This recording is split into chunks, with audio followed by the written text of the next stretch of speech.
On the eve of fresh talks between Iran and the United States and Switzerland, the Iranians were keen to show their military might.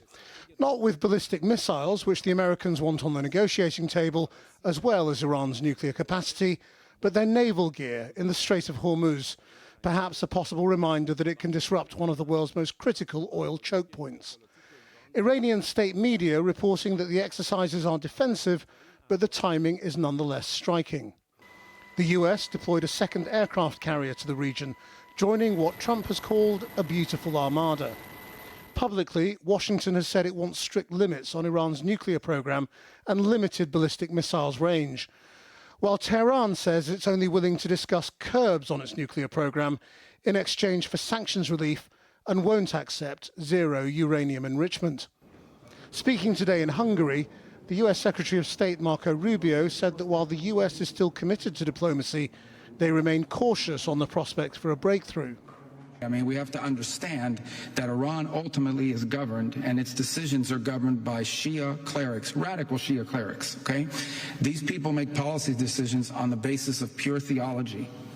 That's how they make their decisions. So it's hard to do a deal with Iran. We've always said it's hard, but we're going to try. Already in Geneva, ahead of tomorrow's talks, Iran's Foreign Minister Abbas Araghchi met with the UN nuclear watchdog chief. But tomorrow's anticipated meeting between the top Iranian diplomat and the US delegation, led by Steve Witkoff, will once again happen indirectly. In the streets of Iran, canvases of political defiance and mistrust in the United States, signifying perhaps the fragility of these imminent talks. And the question holds, will ordinary people who demonstrated for fundamental change in Iran, who paid a huge cost with thousands killed, remain caught in the middle, facing crippling economic conditions, further brutal repression, and the threat of war? Well, joining me now is the former US State Department official Jennifer Gavito, who's served extensively across the Middle East and was the Deputy Assistant Secretary for Iran under President Biden. What do you make of President Trump's approach?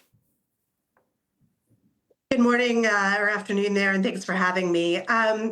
So I think that, President Trump has tried to style himself as the president of peace, and ultimately, despite the military buildup that we're seeing across the region, would clearly prefer to come to some sort of negotiated settlement with the Iranians. That being said, I think that the Iranians continue to play for time. The regime is in a very difficult situation.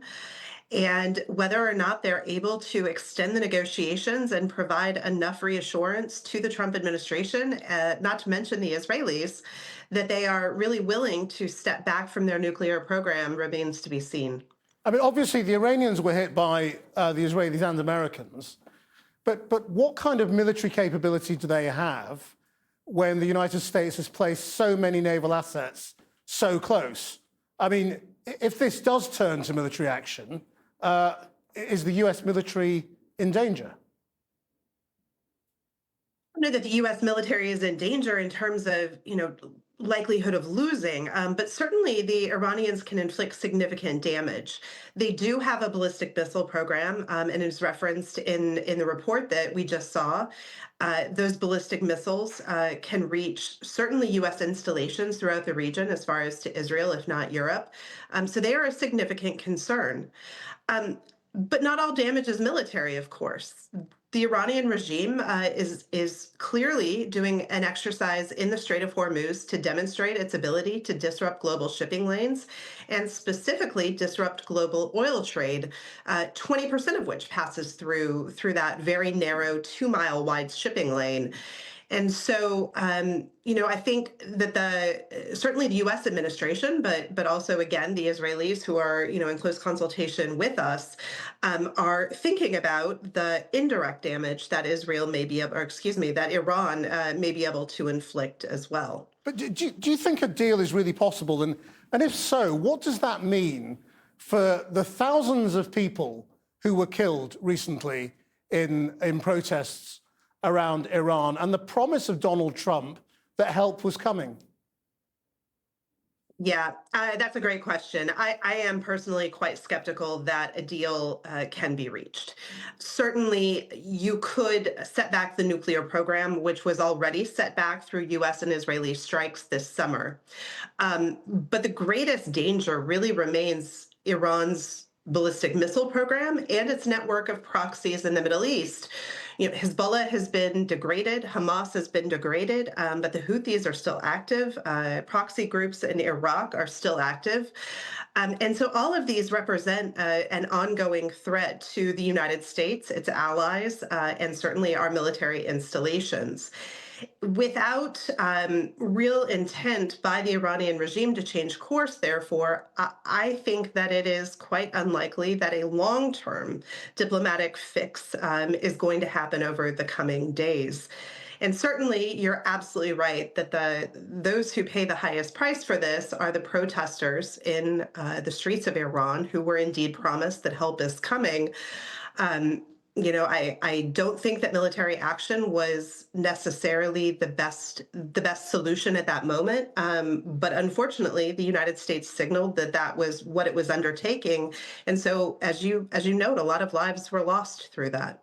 Right, but what could military action, or the kind of military action that Trump is talking about, which is missiles, not an invasion, actually achieve?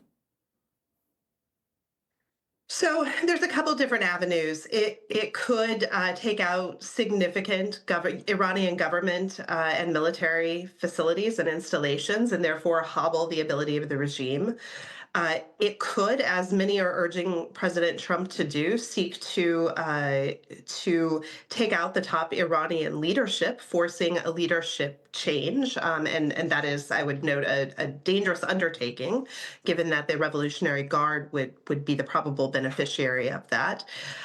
It could continue to strike simply nuclear and missile facilities, or it could seek to provide, kind of widespread damage in a way that forces the Iranian regime to agree to concessions that they are not necessarily prepared at the moment to take. But I think it is notable and needed to be said that regime change, which many people are talking about, is not a likely outcome of any type of activity that the United States is currently considering undertaking. I mean, just briefly, do you think the military action is going to happen? I think it is inevitable. I don't know that it is inevitable this week or this month. Certainly, what my eye is on at the moment are Israeli elections no later than October. It is certainly well known that Prime Minister Netanyahu has long desired the type of strike that would take out or eliminate the current regime in Iran. And I believe that the US and Israel will likely be looking at a timeline aware that Israeli elections, not to mention US midterms, are in the offing. So I think by the end of summer. By the end of summer. Jennifer Gavito, thank you very much indeed.